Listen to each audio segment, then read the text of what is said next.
ว่าหลายๆคนสิพอเรื่องปัญหาโลกแตกเนาะปัญหาเรื่องที่เรื่องทางแนวเขตของแต่ละฝั่งย่ำล่างวัดเพิ่นออกมาวัดที่ดินที่ดอนนะมันเป็นปัญหาไร้สาระอีเลียนะเป็นปัญหาโลกแตกของสังคมเนาะเพราะเข้าใจคือกันเด้มักจะมีปัญหาอยู่ตลอดเวลาถ้าผู้ใดบ่เจอปัญหานั้นถือว่าดีที่สุดเลยถือว่าที่ข้างเคียงนี่เป็นอีหยังที่จิตใจโอเคเลยเนาะตอนแรกแกนะที่ทางที่จะเว้านี่คือที่ทางของน้องดอกน้องเพิ่นอยู่กรุงเทพเนาะคนนึง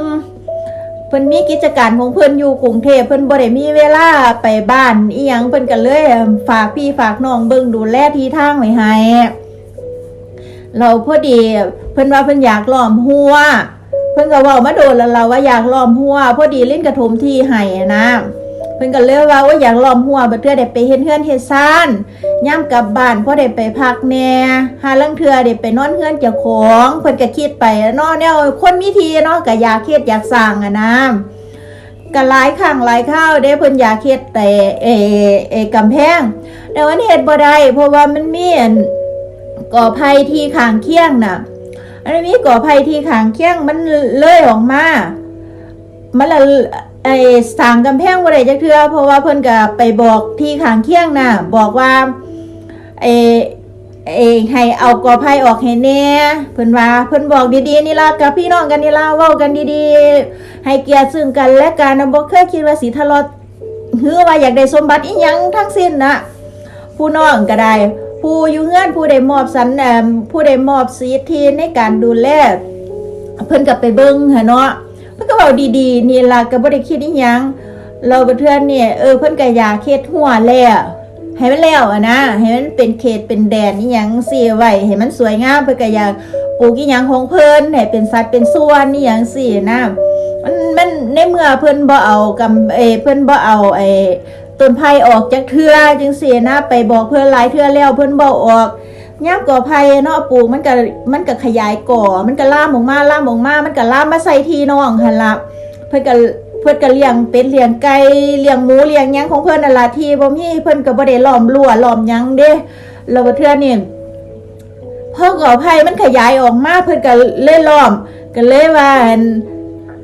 ผู้พี่สาวนั่นก็ได้เตือนอยู่ดอกคือได้ล้อมออกมาจังซี่เพิ่นก็เตือนอยู่ว่ามันสิเกิดปัญหาบ่เพิ่นว่าจังซี่เนาะคงจะบ่เกิดปัญหาโอ้ยอันเพิ่นว่าล้อมออกไว้ซื่อๆดอกยานเป็ดยานไก่มันออกเพิ่นว่าจังซี่นะตอนแรกก็โอเคก็บ่เป็นหยังเด้อันแล้วบัดเทื่อนี่พอเพิ่นล้อมออกมาแล้ว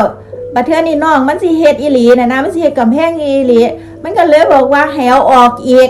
บอก2รอบ3รอบเพิ่นก็เว้าออกจักเทื่อเพิ่นก็ว่าอยากเอาออกเก่าออกซึ่งจริงๆแล้วเพิ่นปลูกต้นไม้เฮาก็ถ้าเกิดเป็นทางกฎหมายเนาะมันเฮาก็สิบ่กล้าสามารถเอาต้นไม้ของเพิ่นออกได้ถึงมันสิลามมาที่เฮาก็สร้างเฮาบ่สามารถที่จะเอาออกได้แต่ว่าก็บ่เป็นหยังอันเราบ่เทื่อนี่น้องมันเลยคิดว่ามันก็ว่าปรึกษาพวกเอื้ออ้ายทุกคนนี่ล่ะว่าถ้าเฮาล้อมหัวไปถ้ามันเกิดเฮาบ่เห็นเสาน่ะนะลักหัวลักที่ล่างวัดเพิ่นเฮ็ดไว้น่ะนะมันเพิ่นน้องไปหาแล้วมันบ่พอน่ะนะมันบ่พอแต่ล่างวัดก็เลยว่า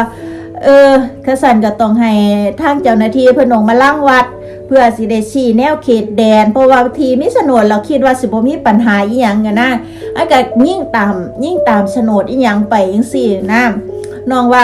น้องย่านไปเฮ็ดเขาของเพิ่นบ่แม่นหยังดอกก็สิได้เอาออกมานั่นอันความดีของน้องนะโดยความหวังดีเพราะว่าเพิ่นเป็นแค่ผู้ดูแลเพิ่นบ่ได้เป็นเจ้าของที่หรือว่าเพิ่นอยากไปได้ที่ได้ทางของผู้ใดดอก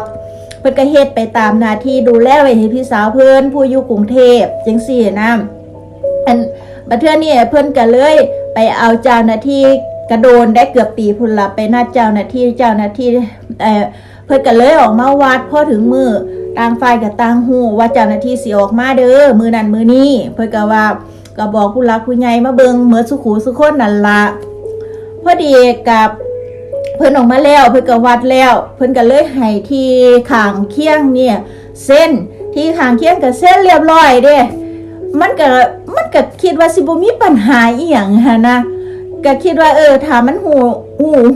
หยังแล้วถ้าเพิ่นเบ้าออกเฮาก็คิดว่าบ่เป็นหยังดอกคันเพิ่นเบ้าออกถ้าแนวเพิ่นบอกว่าให้เอาออกเลยจังซี่บ่เป็นหยังก็เดี๋ยวเอาแมคโครมาจกก็ได้มื้อใดก็สะดวกเฮาจังซี่นะก็พากันคิดง่ายๆเด้ก็บ่ได้อีหยังเลยเพราะว่าถ้าเกิดก้อนสิไปเอารางวัดนี่ก็เว้ากันทั้งสองฝ่ายอยู่เด้ก็เว้ากันดีๆนี่ล่ะเนาะเป็นญาติพี่น้องกันเนาะก็เว้ากันดีๆนี่ล่ะว่าสิไปเอารางวัดออกมาสี่แนวเขตเด้อเพราะว่าอยากเฮ็ดกำแพงแล้วสิเนาะโอ๊ยไปเอามาโลดเพิ่นว่าจังซี่อันบ่เป็นหยังดอกแต่ว่าถ้าเขาของเฮาผู้ที่ข้างเคียงได้นี่เว้าถ้าเขาของเฮาก็สิถอยแค่นั้นล่ะถ้าเขาของหนูก็สิถอยน้องว่าจังซี่เนาะผู้เพิ่นได้รับอำนาจสิทธิ์จากเอื้อยเพิ่นก็ว่าต่างฝ่ายก็ต่างถอยเนาะเฮาอย่ามีปัญหากันเนาะพยายามอย่ามีปัญหากันเพราะว่าเฮาต้องพึ่งพาอาศัยกันพากันเว้ากันจังซี่เด้กว่าสิได้ไปเอาญาติเจ้าหน้าที่ออกมานะบ่เป็นหยังก็เลยว่าก็เว้ากันกับพี่น้องครอบครัวว่าถ้าเกิดว่าเฮาต้องยอมเด้ถ้าเกิดว่าที่รางวัลออกมาแล้วมันเข้าที่เฮาซ้ำใดเฮาก็ต้องเอาซ้ำนั้นน้องก็บ่มีปัญหาจักคนแม้กระทั่งเจ้าของที่เพิ่นก็บ่มีปัญหาเลยกูบ่มีปัญหากูอยากเฮ็ดกำแพงระวังซี่เนาะอยากเฮ็ดกำแพงได้ซ้ำใดก็ซ้ำนั้นเพิ่นว่าจังซี่อันเฮ็ดให้มันแล้วๆไปเพิ่นว่าจังซี่ปรากฏว่าเจ้าหน้าที่ออกมาเจ้าหน้าที่วัดปรากฏว่าที่นั่นไปกินที่เพิ่นอยู่ประมาณเกือบว่าพุ่นละได้หลายปันไดนั่นบ่ฮู้ว่าเป็นศอกเป็นว่าเลยล่ะเพื่อนเนี่ยเพิ่นบ่ยอมละบาดเนี่ยมีแต่เพิ่นเฮ็ดที่ตรงนั้นน้องๆบ่เคยได้ไปแต่ต้องจักเทื่ออันเลยมันเข้ามาในที่น้องน่ะเกือบเป็นว่าน่ะตอนแรกให้อบตมาอบตว่าอุ้ยเฮ็ดบ่กล้าเฮ็ดอบตบอกจังซี่ย่านมันมีปัญหาเพิ่นเลยว่าให้ไปเอาเจ้าหน้าที่ของหลวงออกมาเฮ็ดเลยเพิ่นว่าจังซี่บัดแต่บัดเทื่อนี่เจ้าหน้าที่ของหลวงออกมาเฮ็ดมันละเข้าเพิ่นเป็นว่าเพิ่นเราบ่ยอมบานนี่เพิ่นบ่ยอมแต่ว่าเพิ่นก็ได้เซ็นมอบว่าได้รับรู้แล้วว่าเจ้าหน้าที่นั่นวัดถูกต้องเรียบร้อยก็สิได้ฝังเสาฝังหยังพอฝังเสาแล้วอีหยังแล้วจ้าเราแม่นเกิดอีหยังขึ้นเราว่าน้องลิ้นน่ะไปฝังลักเอาที่เอาทางเพิ่นว่าซึ่งน้องๆบ่เคยได้เฮ็ดจังซั่นเลยมีแต่เจ้าหน้าที่เพิ่นเฮ็ดคือว่าอีหยังเพิ่นก็เซ็นเรียบร้อยแล้วอีหยังเพิ่นก็เซ็นเรียบร้อยแล้วน้องก็เฮ็ดไปตามระเบียบนะอันเราบ่เทื่อนี่เพิ่นเลยว่าอันนั้นฝังเอาที่เอาทางเพิ่น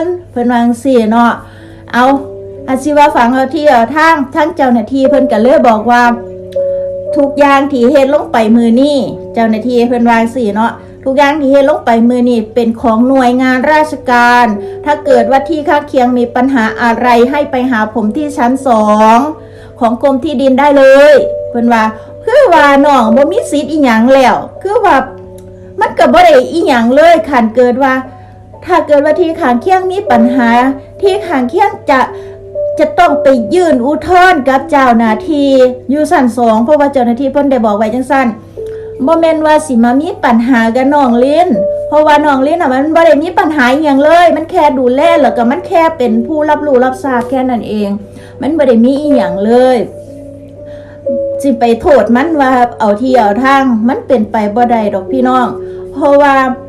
มันเป็นของหน่วยงานราชการเพิ่นออกมาเฮ็ดแล้วผู้หลักผู้ใหญ่บ้านอบตอีหยังออกมาเรารู้เบิดเลยเขารับรู้เบิดนั่นน้องแค่เป็นผู้ไปยืนเบิ่งซื่อๆเพราะว่าโฉนดมันฮอดหม้องนี้เด้อเขาก็ปักหลักให้อีหยังให้แล้วผลสุดท้ายก็มาว่าน้องลิ้นน่ะไปเอาที่เอาทางอยากได้ที่อยากได้ไปฝังหลุมเจ้าของอีหยังโอ๊ยสารพัดสิเว้าไปน้องลิ้นก็บ่เข้าใจว่าเอ้าอีหยังคือเว้าจังซั่นมันก็บ่โอเคแม่นบ่แล้วก็จะสิอยากตัดตอนนี่หยังประมาณนี้เว้าเหมือนจะอยากมีเรื่องแต่ลิ้นขอร้องเถาะอย่ามามีเรื่องกันเถาะถ้าเกิดว่ามันบ่ถูกบ่ต้องนะก็อนุญาตให้ไปคุยกับเจ้าหน้าที่ที่เพิ่นเว้าไว้เลยเพราะว่าเพิ่นก็บอกไว้แล้วว่า ถ้ามีปัญหาอีหยังให้คุยกับเจ้าหน้าที่ให้คุยกับเพิ่นเลยคือว่าทางน้องลิ้นนี่จะบ่มีปัญหาจะบ่มีสิทธิอีหยังใดเลยแม้กระทั่งสิไปถอดเสาหรือว่าอีหยังก็คือผิดกฎหมายแล้วมันเข้าไปในกฎหมายเรียบร้อยแล้วจ้ามันบ่แม่นว่าเฮาไปเฮ็ดไปฝังเอาเองเดี๋ยวเนี่ยมันเป็นเจ้าหน้าที่เพิ่นฝังนะลิ้นเลยบ่เข้าใจอีหยังเฮ็ดกันไปนั่นแล้วก็เส้นกันเรียบร้อยแล้วอีหยังคือสิมามีปัญหาที่หลังแล้วบัดเทื่อนี้ก็มาคูน้องแนวนั้นแนวนี้ว่าจังซั่นจังสี่ให้ไปเคลียร์ให้ไปเว้ามันเรื่องอีหยังที่น้องลิ้นเนี่ยจะต้องไปเว้าไปคุยไปเคลียร์เพราะว่ามันบ่แม่นหน้าที่ของน้องลิ้นจะต้องไปเคลียร์มันต้องเป็นเจ้าหน้าที่เพิ่นไปเคลียร์ผู้หลักผู้ใหญ่เพิ่นไปเคลียร์อยากรับรู้อีหยังก็ต้องไปถามเจ้าหน้าที่แม่นบ่แม่นเป็นน้องลิ้นแล้วตอนนี้คือว่าเพิ่นปักหลักปักเสาอีหยังลงไปเรียบร้อยแล้วลิ้นก็คิดว่ามันจะน่าจะสำเร็จแล้วแต่เหลือก่อภัยเพิ่นตอนนี้เพิ่นจะมีปัญหาบ่ในเรื่องก่อภัยถ้าเกิดว่าเพิ่นบ่มีปัญหาให้พวกลิ้นให้น้องลิ้นนี่เอาออกก็สามารถที่จะเอาแม่โคจกออกได้โดยที่บ่รบกวนเพิ่นก็ได้พวกลิ้นก็สามารถที่จะจ่ายตรงนั้นได้แต่ว่าถ้าเฮ็ดไปแล้วเพิ่นมีปัญหาพวกลิ้นก็บ่สามารถที่จะเฮ็ดต่อไปได้หรือว่าถ้าเพิ่นต้องการว่าอยากไปยื่นอุทธรณ์กับเจ้าหน้าที่เพิ่นก็ต้องไปสู้รบปรบมือกับเจ้าหน้าที่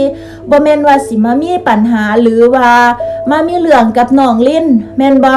ถ้าเกิดว่าถ้าเว้าตามกฎหมายแล้วมันก็ต้องเป็นแนวนั้นบ่แม่นว่าสิมาไปมองหันกับครูย่างไปมองนี่กับครู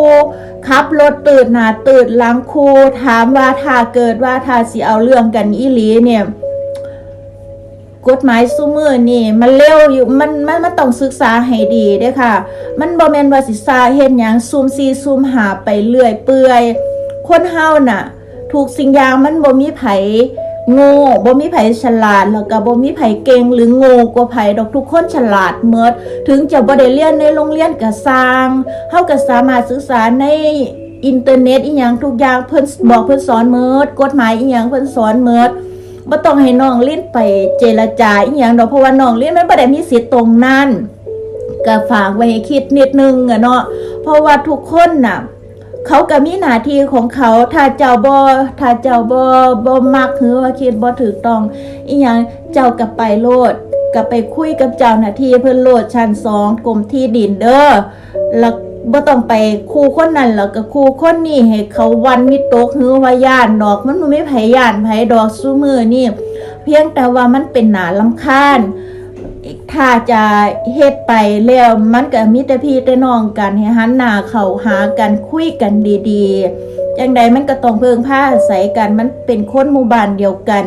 อีหยังเดียวกันเฮารักสามัคคีกันไว้มันบ่ผิดดอกพี่น้อง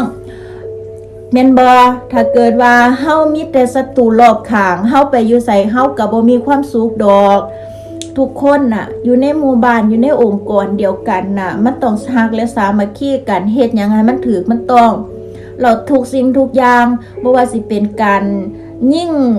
เลเซอร์หรือว่าฝังเสาฝังหยังมันก็เป็นเจ้าหน้าที่ทั้งหมดเลยมันบ่เกี่ยวกับน้องลิ้นเลยก็ฝากไว้ให้คิดเด้อค่ะเด้อเพราะว่าทุกคนชีวิตทุกคนมันก็มีความหมายทุกคนบ่มีไผโง่แล้วบ่มีไผเก่งบ่มีไผฉลาดกลัวไผ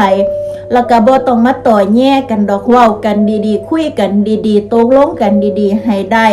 ก็ฝากไว้ให้คิดซ้ำนี่ล่ะจ้าเป็นพี่เป็นน้องกันปองดองกันไว้ให้คือเก่ามันดีที่สุดเนาะจ้าเนาะ